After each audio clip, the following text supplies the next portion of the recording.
Buenos días, jóvenes. Hoy, 7 de agosto del año 2021, iniciamos esta clase virtual de manera excepcional, dado la coyuntura de que es día festivo y no podría hacerse la misma en las instalaciones de Censa por estar cerrada la corporación.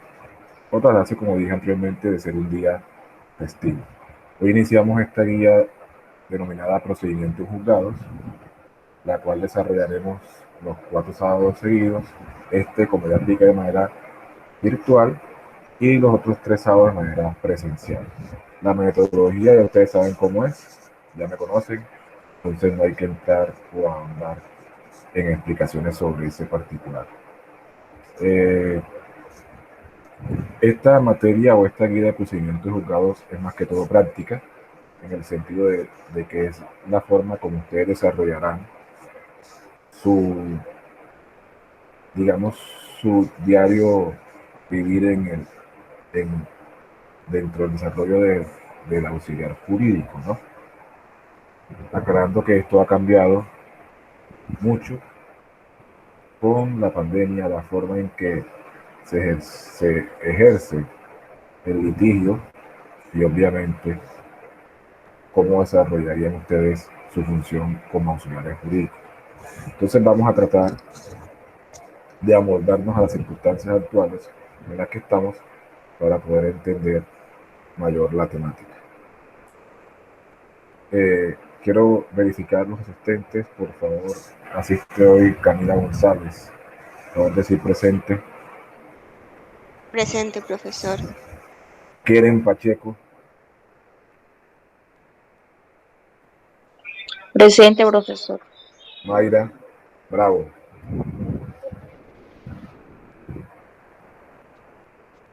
Mayra te parece que tiene problemas con el sonido. Eduardo Hernández, Presente. Juliana, Presente.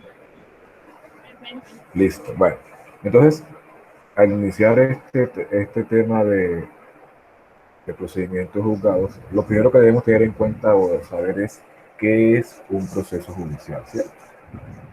Hay varios tipos de procesos. Hay procesos administrativos, hay procesos eh, técnicos, hay procesos médicos y también hay procesos judiciales. Pero, ¿qué es eso de un proceso judicial? Un proceso judicial, digamos que es el conjunto de actos predeterminados por el legislador encaminados a resolver en un tiempo establecido en la ley un litigio que se presenta en virtud del ejercicio de una acción, a fin de dirimir en derecho el conflicto que se presenta. Es decir, palabras más, palabras menos, un proceso judicial son todas aquellas disposiciones legales que existen para resolver un, un litigio, un conflicto que se presente entre dos partes con el objetivo de resolver ese conflicto. Es decir, cuando usted inicia un proceso judicial, cualquier tipo de proceso, bien sea penal, civil, administrativo, laboral, de familia, agrario, deben existir unas leyes o existen unas leyes que nos indican cómo se va a llevar ese proceso que debe ser eh, debidamente llevado respetándose el debido proceso y el derecho de defensa. ¿Y eso quién lo establece? Lo establece la ley. Entonces, un proceso judicial, como les decía anteriormente, son aquellos actos predeterminados por el legislador que buscan resolver en el menor tiempo posible un litigio que se presenta en virtud del ejercicio de una acción, con el fin de resolver en derecho, es decir, con base en las leyes, un conflicto que se presenta. Entonces, usted, por ejemplo, va a iniciar una X demanda contra X persona. Existen unas leyes procesales que nos indican cómo se debe presentar esa demanda, ante quién se debe presentar esa demanda, qué trámite debe llevar esa demanda y cómo se debe fallar esa demanda o en qué tiempo se debe fallar esa demanda. Entonces, A eso se refiere el proceso judicial. Normas jurídicas, llámese leyes, llámese decretos, que nos indican cómo se debe llevar o tramitar un proceso judicial. Digamos que la señorita Mayra va a demandar a la señorita Juliana. Entonces, porque digamos le debe un dinero. Entonces existen unas leyes, ¿cierto?, que nos enseñan o que nos indican dónde y cómo debe presentar Mayra esa demanda contra Juliana. Cuando Mayra presente esa demanda contra Juliana y Mayra notifique a Juliana, pues existirá un proceso judicial por cuanto se traba la litis, es decir, ya hay conflicto. Ya Mayra demandó a Juliana y ya Juliana sabe que está demandada y por lo tanto tiene que defenderse de la demanda que le presentó Mayra. Pero todos esos pasos, jóvenes, están predeterminados en la ley. Uno cuando va a presentar una demanda ya sabe ante qué juez debe presentarla, ya sabe uno cómo debe hacerse esa demanda y cuáles son, digamos, los términos en que debe resolverse esa demanda, por cuanto, como les digo, están predeterminados en la ley procesal. Esos procesos judiciales a los cuales hago referencia, que pueden ser procesos penales, pueden ser procesos civiles, pueden ser procesos de familia, pueden ser procesos administrativos, pueden ser procesos laborales, ante quién se tramitan, quién conoce de los diversos procesos que yo le acabo de mencionar, quién puede responder, por favor. Ya ustedes están en capacidad de responder eso. ¿Ante quién se llevan los procesos judiciales? ¿Quién responde, por favor?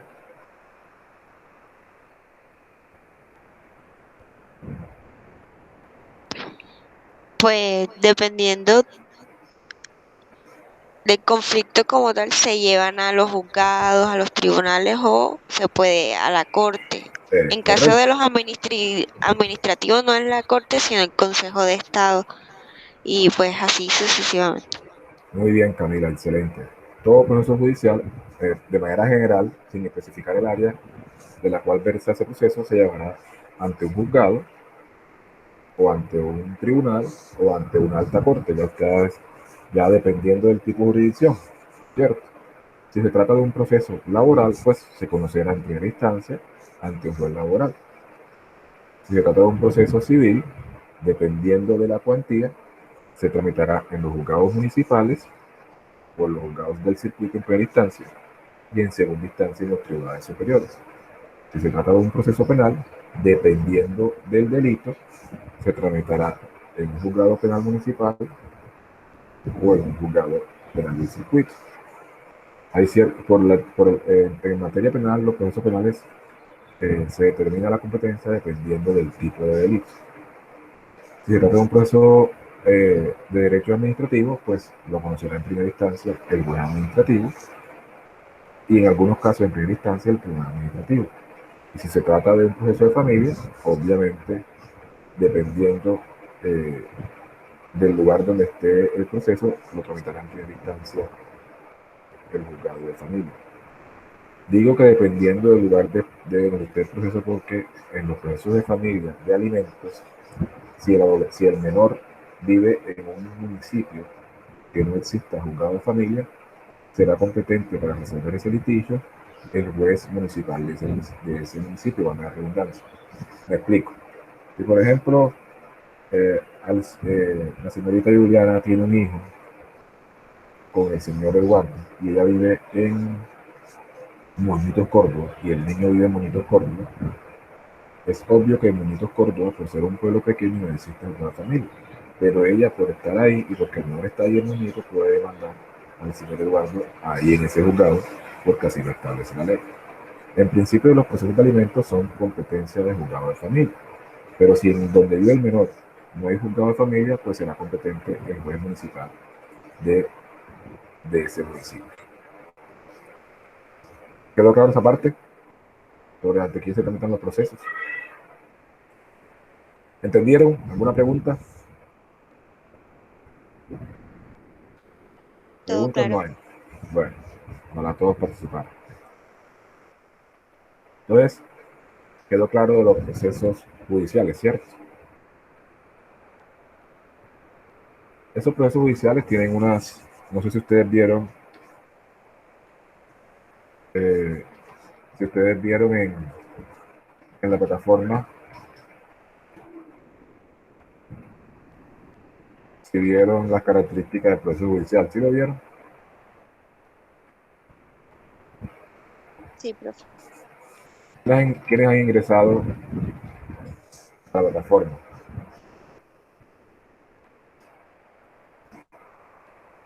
Ya veo que únicamente Camilo. Muy bien, Camilo.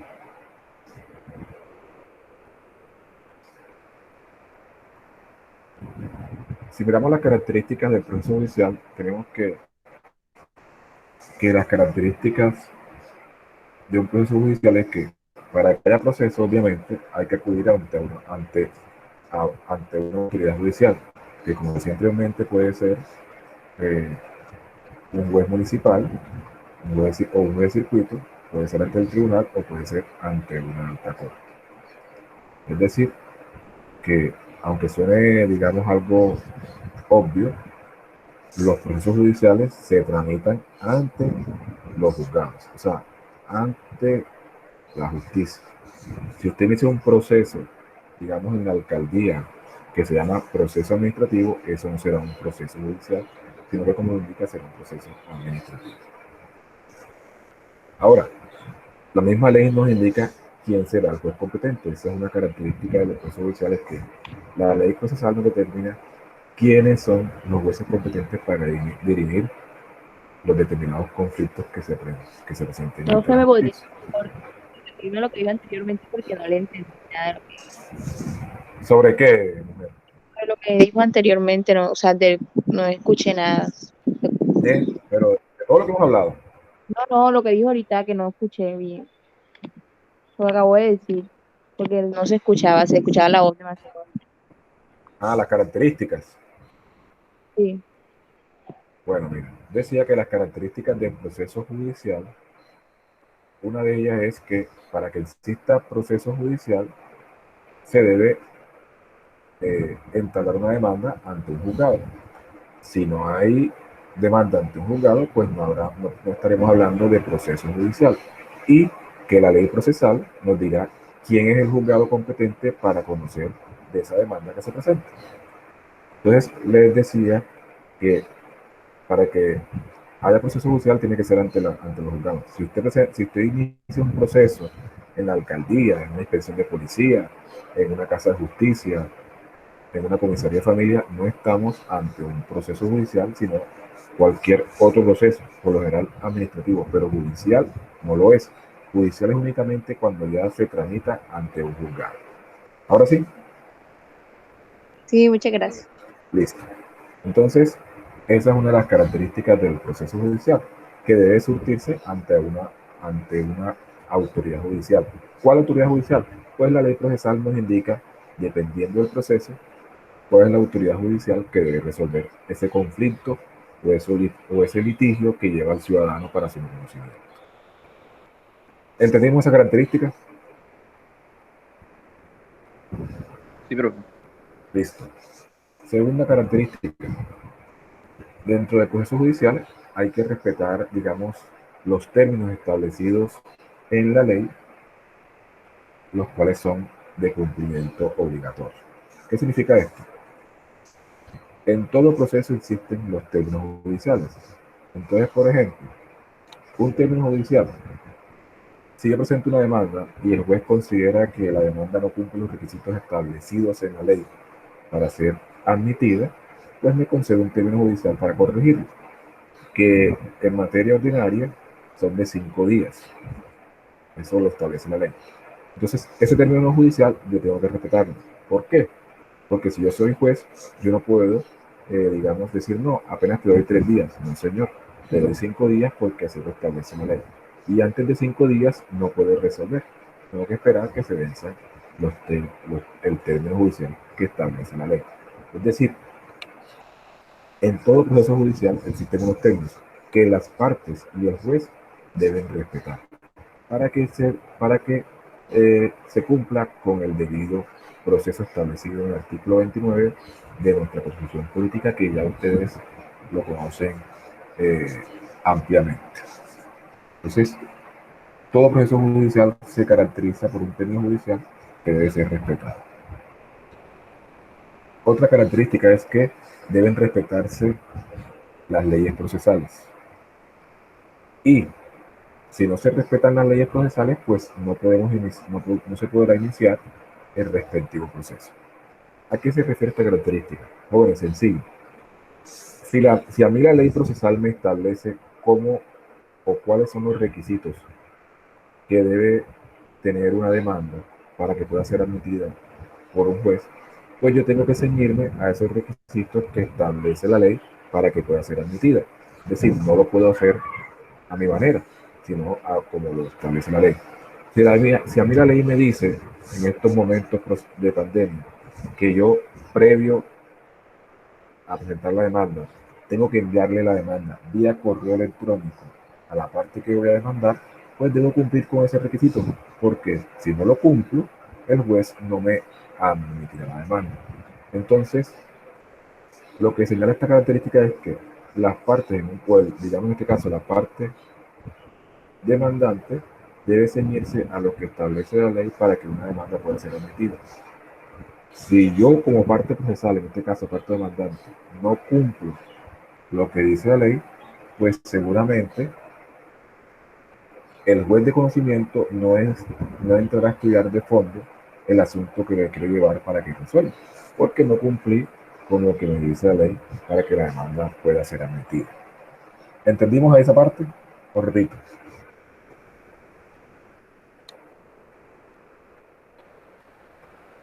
Bueno, profe, todo claro. Todo claro. ¿Sí? ¿Quién llamó?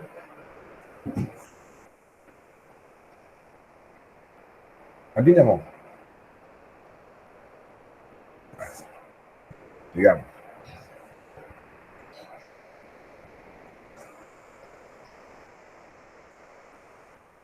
¿Me escuchan ahí?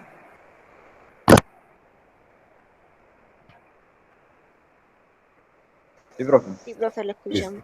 Bueno, les decía entonces que la siguiente característica de un proceso judicial es que los procesos judiciales deben basarse en el principio de igualdad de las partes, ¿cierto? ¿Y qué significa eso? Que ambas partes deben tener la oportunidad para defender sus pretensiones o defenderse de los, digamos, de los hechos que se les diga. ¿Me explico?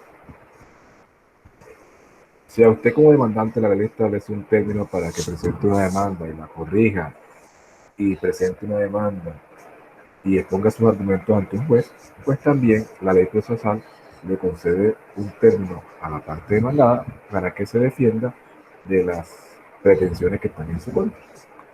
Entonces, si yo, por ejemplo, presento una demanda contra X persona, contra la señorita Daira, por ejemplo, pues dependiendo del tipo de proceso, porque así lo establece la ley, a ella se le dará un término que puede ser de 10 o de 20 días para que ella se defienda de la demanda que yo le presenté.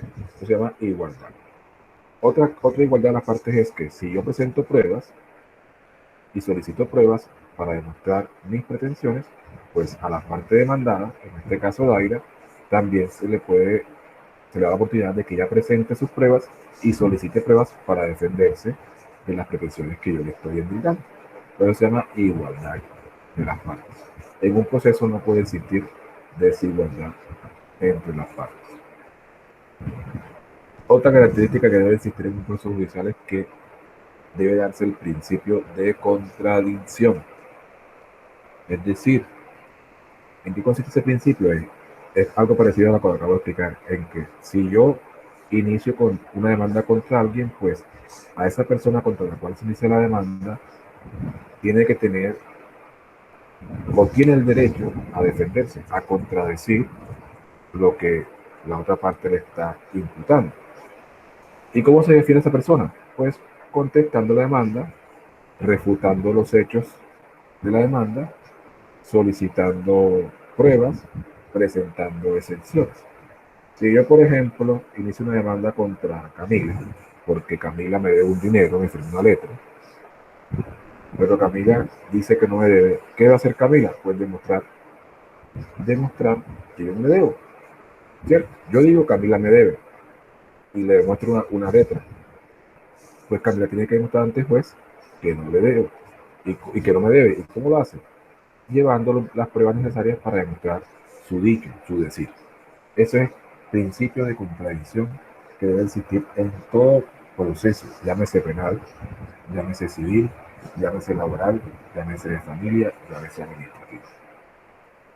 Y por último, una característica o un principio que debe existir en todo proceso judicial es el principio de la publicidad. Es decir, el proceso tiene que ser público para las partes. Todo debe ser notificado.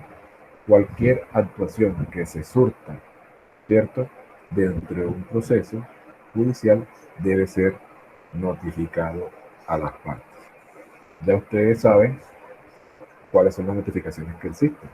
Incluso dentro de esta guía veremos las clases de notificaciones que existen. Pero ya hoy día, lo que ustedes tienen ya más de un año dando clases, deben saber las notificaciones que se manejan dentro de un proceso judicial. ¿Alguno recuerda alguna notificación que se maneje dentro de un proceso judicial? La notificación personal, por aviso, Personal, por estrado, por estrado. por estrado judicial, por aviso personal, El emplazamiento, el emplazamiento, por conducta concluyente. por Esas las veremos, comisionado. esas las veremos. Aunque hoy, dado la situación en la que estamos de la pandemia y como estamos 100% virtual en la rama judicial, pues la notificación que prevalece es la notificación electrónica, que se asemeja a una notificación personal, pero hay que acreditar ciertos aspectos.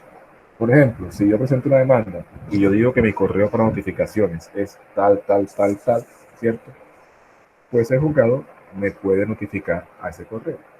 Ya yo no puedo decir después, a futuro, no, es que esa notificación no vale porque ese no es mi correo. ¿Qué le va a decir el juzgado? Vea, señor, usted indicó este correo y no ha demostrado que lo va a cambiar. Entonces, esa notificación completamente vale. Incluso el decreto 804 del año pasado estableció que también es válida la notificación por WhatsApp, siempre y cuando yo demuestre que ese es el número de WhatsApp de la persona a la cual estoy notificando. Me explico, si yo quiero notificar a Eduardo a su WhatsApp, pues yo le puedo mandar la demanda a su WhatsApp y decirle, vea, Eduardo, le estoy notificando, aquí está la demanda, aquí está la autoemisora. Y yo tengo que demostrarle al juez que ese número al cual le mandé la notificación pertenece al Eduardo. ¿Estamos? Pero hoy en la coyuntura en la que estamos, de 100% virtual en la rama judicial, pues es válida la notificación incluso por WhatsApp. En estos momentos la notificación personal no existe porque acuérdense que la notificación personal era cuando el demandado se acercaba a las instalaciones del juzgado y en el reverso del auto admisorio o en el auto admisorio se le colocaba un sello en la hoja y se dejaba constancia que el día tal, el señor tal fue notificado. Y el señor, para efectos de que quede notificado, colocaba su firma. Esa era la notificación personal expresamente dicha. Pero lo que son notificaciones también lo veremos, afortunadamente lo veremos de manera presencial para que todos entiendan de una mejor forma. ¿Alguna pregunta hasta aquí? No, profe, todo claro. Listo. Bueno, sigamos entonces con el contenido de la guía. Dentro del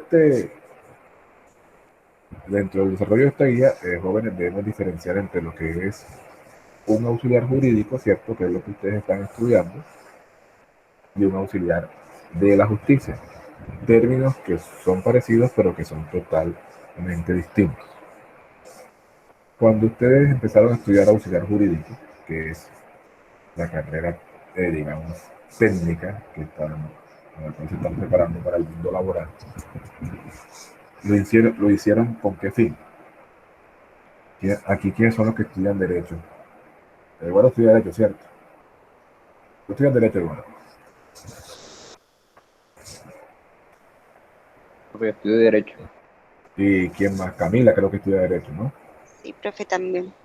Bueno, ustedes me imagino que lo hicieron para, digamos, ir avanzando en sus conocimientos, supongo. Sí, profe. Claro que sí. Pero las otras compañeras, ¿con qué fin lo hacen?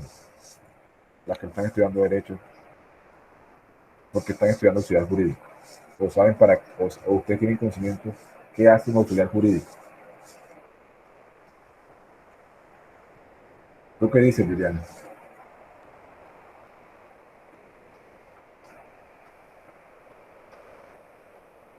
¿Me escuchas, Juliana? Profe, repítame la pregunta que no la escuché bien. Te pregunto, tú estás estudiando esta carrera técnica que se llama auxiliar jurídico, ¿cierto? Sí. ¿Para qué estás estudiando tú auxiliar jurídico? ¿O qué crees tú que hace un auxiliar jurídico más bien? Yo creo que hace varias funciones ¿Como cuáles? A ver. relacionadas con, no sé, varias funciones, pero creo que siempre está bajo la supervisión de un abogado. Pues no tenemos todos los conocimientos. Algo así es la cosa, o sea, lo que tiene que hacer un auxiliar jurídico es, como su nombre lo indica, ser auxiliar en asuntos del derecho. Cuando hablamos de auxiliar, tiene que ser auxiliar de alguien. Entonces, eh, auxiliar por lo general de un abogado para que revise sus procesos, ¿cierto? Para que vaya a los juzgados, para que presente memoriales, para que con el transcurso del tiempo realice memoriales, esté en la capacidad de realizar actuaciones y, obviamente, presentar escritos en el juzgado, solicitar expedientes, porque después de que usted sea auxiliar jurídico y el abogado para el cual usted trabaja o le preste sus servicios lo autorice, usted, la ley lo faculta para que en el despacho judicial, cuando volvamos nuevamente a la presencialidad, el despacho judicial, el entrado judicial, está en la obligación de prestarle ese expediente para que usted lo pueda revisar. Pero digamos que el auxiliar jurídico es eh, asuntos operacionales dentro de todo ese andamiaje de la justicia y del proceso judicial. Entonces, un auxiliar jurídico es aquella persona que desempeña diversas funciones operativas y administrativas en el ámbito judicial, actuando siempre bajo la supervisión de un abogado. ¿Qué significa esto? Que si, por ejemplo, Eduardo, que ahora mismo es estudiante únicamente de Derecho, y él hace un escrito dirigido a un juzgado, eh, obviamente él no va a poder firmarlo por más que lo haga. ¿Por qué, Eduardo, tú no vas a poder firmar ese escrito que le hiciste y que te quedó perfecto? ¿Por qué crees tú que no lo vas a poder firmar? Profe, pues aún no soy abogado y todavía no tengo la tarjeta profesional. Es correcto, porque sencillamente no tienes la calidad de abogado y no vas a poder firmarlo. Pero eso no impide que tú puedas realizarlo y que, digamos, el abogado para el cual trabajas te lo firme, incluso te diga, Eduardo, muy bien el escrito, y te lo firma. Y tú mismo lo llevas al juzgado y lo presentas. Esa es una de las tantas labores de auxiliar jurídico. Otra labor del auxiliar jurídico puede ser, yo contrato a Mayra y le digo, Mayra, ves a revisarme mis procesos a los juzgados de Montería. Y va Mayra con la respectiva autorización que yo le entrego y va a ir a revisar los procesos. Ella está en capacidad o debe estar en la capacidad de comprender todo ese expediente que le entregue, porque para eso se está preparado. Entonces, esa autoridad jurídica es la persona que desempeña diversas funciones operativas, ¿cierto? Y administrativas en el ámbito judicial, actuando siempre, repito, bajo, bajo la supervisión de un abogado o de abogados. Ese auxiliar jurídico, jóvenes, o sea, ustedes a futuro, también estarán a cargo de los trámites y diligencias que exigen los procesos judiciales o los procedimientos judiciales en las diversas áreas del derecho, siguiendo siempre las instrucciones de un superior o de un abogado. ¿Por qué? Porque ustedes no tienen la calidad de abogados, que de pronto incluso pueden, como decía, llegar a realizar buenos escritos, una demanda bien buena, pero lastimosamente por no tener el título de abogado no la pueden firmar. Ese asistente jurídico o ese auxiliar jurídico para lo cual ustedes se están preparando tiene que tener obviamente una respectiva formación en materia jurídica, conocer un poco las leyes, conocer así en especial conocer los procedimientos, porque ustedes deben saber, por ejemplo, si usted trabaja con un abogado, si digamos que la joven Liliana trabaja con un abogado y a su abogado con el cual trabaja el día viernes, o sea ayer, le salió un auto en el cual le inadmiten la demanda, pues ya Juliana debe saber, pues, o debe tener la capacidad de comprender que tiene 5 días para corregir esa demanda. O sea, ya tiene que estar dentro de sus funciones, estar pendiente o de recordarle a su jefe o de hacerlo ella, de corregir esa demanda y presentarla en tiempo ante el juzgado. O sea, ya sabes, esa función operativa debe desarrollarla un auxiliar jurídico. No sé si me entienden la parte del auxiliar jurídico, ¿quedó claro? ¿Alguna duda? Sí, profe. ¿Inquietud? Claro. Listo. El auxiliar de la justicia es totalmente distinto. ¿Cierto? El auxiliar de la justicia lo encontramos en el artículo 47 del Código General del Proceso. Ah, se me olvidaba. Si pueden, para la clase presencial del día sábado, les agradezco lleven el Código General del Proceso. Los que lo tengan, pues. O si lo pueden conseguir con un amigo, con un tío, con un primo, qué sé yo, por favor llévenlo, que en estas 3 clases que faltan o que desarrollemos de manera presencial, es fundamental que consigan un Código General del Proceso. Les decía entonces que la auxiliar de la justicia es, por más que se parezca el nombre al auxiliar jurídico, es distinto al auxiliar jurídico. Porque el auxiliar de la justicia, jóvenes, como su nombre lo indica, auxiliar de la justicia, son personas que, dado su conocimiento o por su oficio, le sirven de ayuda al juez para resolver un conflicto en aquellos casos en donde el juez no tiene conocimiento de eso. Un juez no se la sabe todo y entonces, por ejemplo, hay un auxiliar de justicia, un perito que sabe de, digamos, de ganado, de vaca, sabe cuánto cuesta una vaca, cómo es el peso y tal. Eso no tiene que saber el juez. Entonces se busca ese auxiliar de justicia, experto en el tema que les acabo de señalar, y él presenta un informe pericial donde dice, una vaca cuesta esto, tanto, tanto, tanto, y ya. Ese informe de esa persona que sabe de esa temática, pues se le pone presente al juez y el juez resolverá con base en ello. Pero miren que es distinto, es un auxiliar de la justicia. Los auxiliares de la justicia actúan esporádicamente dentro del proceso. Y existe incluso una lista de auxiliares de la justicia. O sea, no todo el mundo puede ser auxiliar de justicia. Para ser auxiliar de justicia tienes que inscribirte y superar una serie de etapas que exige la ley para estar en esa lista. Obviamente que ese trabajo del auxiliar de la justicia no es gratis. Eso tiene su reconocimiento de honorarios por ¿quién lo paga? Lo pagan las partes, no lo paga la rama judicial.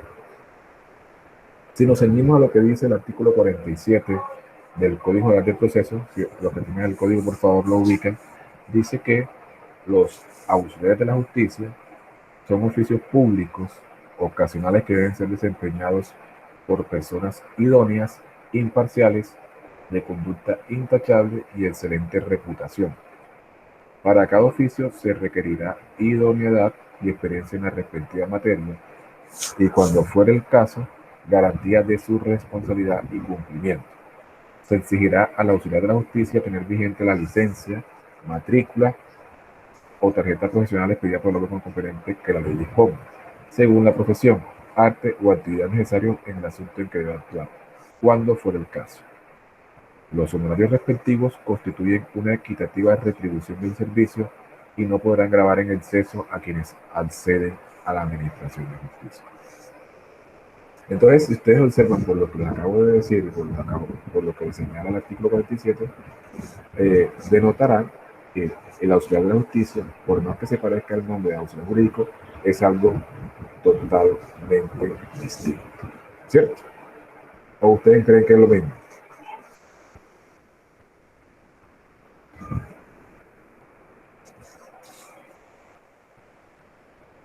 ¿Tú No, crees profe. que no es lo mismo, cierto?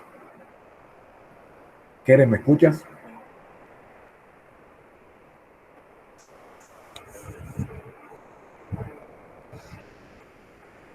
Aquí se conectó Mile Pau. Debe ser Milena. Milena, ¿tú me escuchas? Profe, yo no le entiendo, no le entiendo lo que se, lo que dice. De hecho, le iba a decir que si me puedo salir de la clase y puedo verla grabada, porque la verdad que no estoy entendiendo prácticamente nada. Se escucha súper bajita su voz y trato de que me pego el celular al oído, tampoco escucho.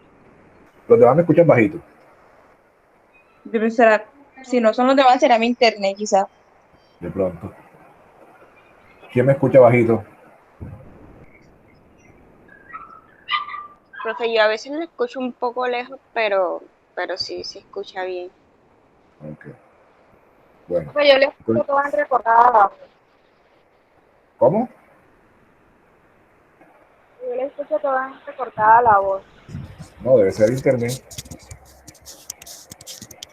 Debe ser el internet. Bueno.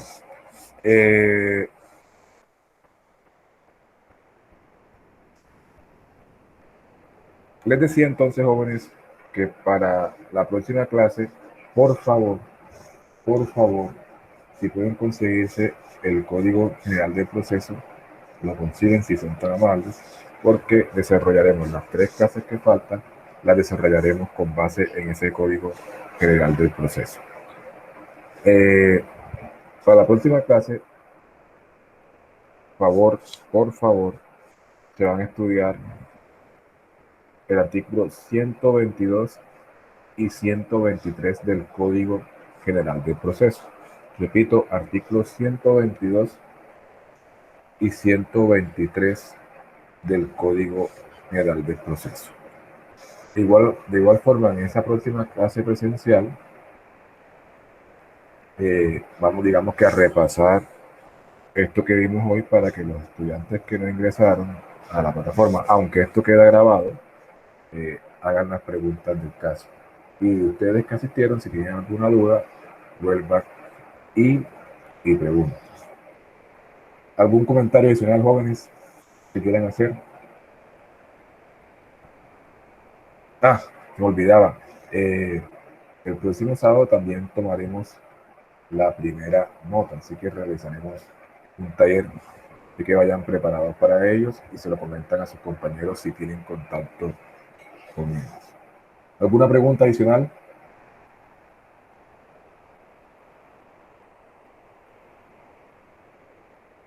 Dime, Mayra. Profe, repita los artículos que como es, no le alcancé a escuchar. Si puedes escribir mejor porque no te escuché nada.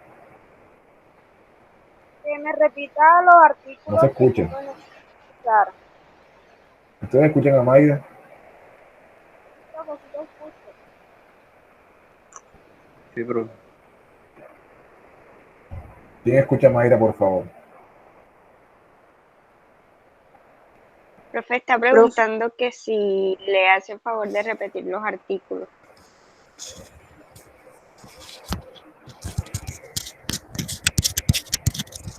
¿Escuchan a Mayra?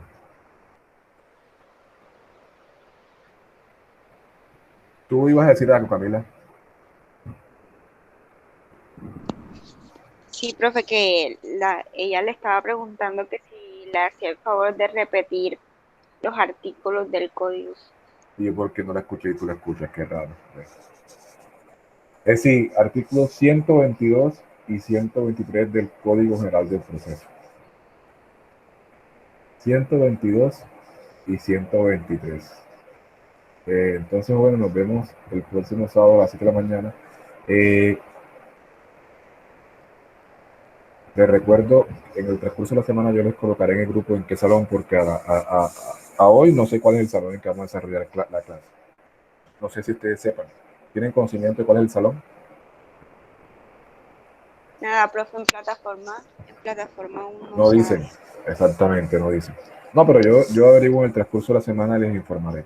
Entonces, jóvenes, les deseo una feliz mañana y no se preocupen que esta fue una circunstancia especial.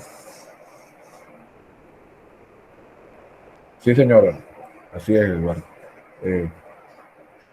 Esta fue una circunstancia especial por ser festivo, pero ya el sábado que próximo estaremos, Dios mediante, de 7 a 12 en la corporación de clase de forma presencial. Los jóvenes les deseo un feliz resto de día, ¿bien? Que pasen muy bien. Igualmente, profe, gracias.